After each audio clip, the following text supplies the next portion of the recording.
NewsNation correspondent-at-large, Geraldo Rivera. Geraldo, it is always so good to see you. I'm so interested in your take here. Your thoughts on President-elect Trump's remarks this evening and the promise of mass deportation starting on day one.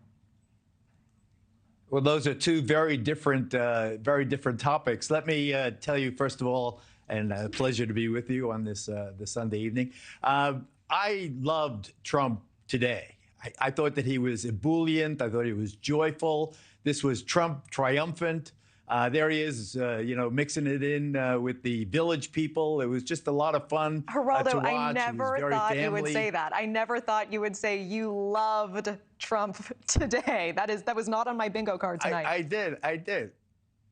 Just remember when he and President Obama were in the church for the Jimmy Carter memorial. You saw them chatting it up, and they were just two guys hanging out, two former presidents. It was wonderful to see. There is an aspect of that, of gentility, of being gracious, of being well-mannered. I think that those are wonderful things. And as I said, I was optimistic, feeling pretty good. You notice the conditional is coming. But then when you start talking about mass deportations, that's the bummer. Now you're talking about the rubber hitting the road. Now you're talking about the human toll for some of these policies that he so glibly put forth during his very successful, his triumphant campaign. I predict, if indeed it goes down in Chicago, where they have raids, where they're going into these into either ghettos where there's a heavy concentration of undocumented or whatever it is, or if they have intelligence, if they have, they're ready to go in and get them.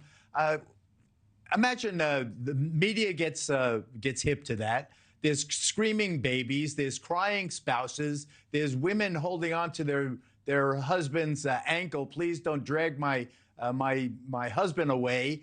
My family needs him, and so forth.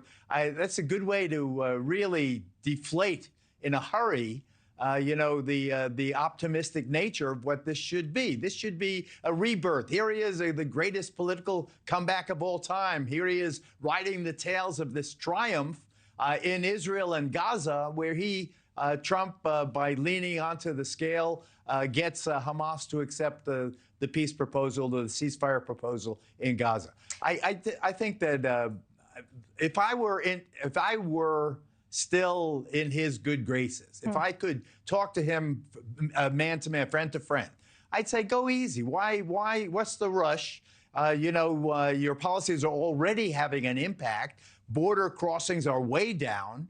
The facilities are way less than half full now. The people that were rushing in to get in ahead of Trump have now recognized that he's the president as of Geraldo, can I ask, with the time that we have, are sanctuary cities and Democratic-leaning cities playing this all wrong? Because we had a Chicago alderman on the air last night, and he was saying basically he believes Chicago was first on the list. He says they gave a giant middle finger to the Trump administration, basically saying, if you want the migrants, come and get them. Are they baiting a man who should not be baited, Geraldo? Well, on that point, Natasha, that's a very astute observation. Trump is someone that you cannot, insult. You cannot, if he perceives what you're doing as being unfair to him, as trying to undercut him, he responds very negatively. I would do it with love right now for this particular period. Say, Mr. President, why don't we just start your second term in office on a high note? On a positive note, all of the dreamers, surround yourself with dreamers. Look at these. This Jose has been here for 12 years. Mary's been here for 10 years. I think that there's a better way to deal with Trump than we are dealing. That is dreaming, Geraldo, but the point is well taken. I don't think we'll see that. Geraldo Rivera, always enjoy hearing your take on things, your perspective. Thank you for making the time this evening. Thanks, Natasha. My pleasure. My pleasure. Thanks for watching. Go to joinnn.com to find NewsNation on your screen. And don't forget to click the red subscribe button below to get more of NewsNation's fact-driven, unbiased coverage.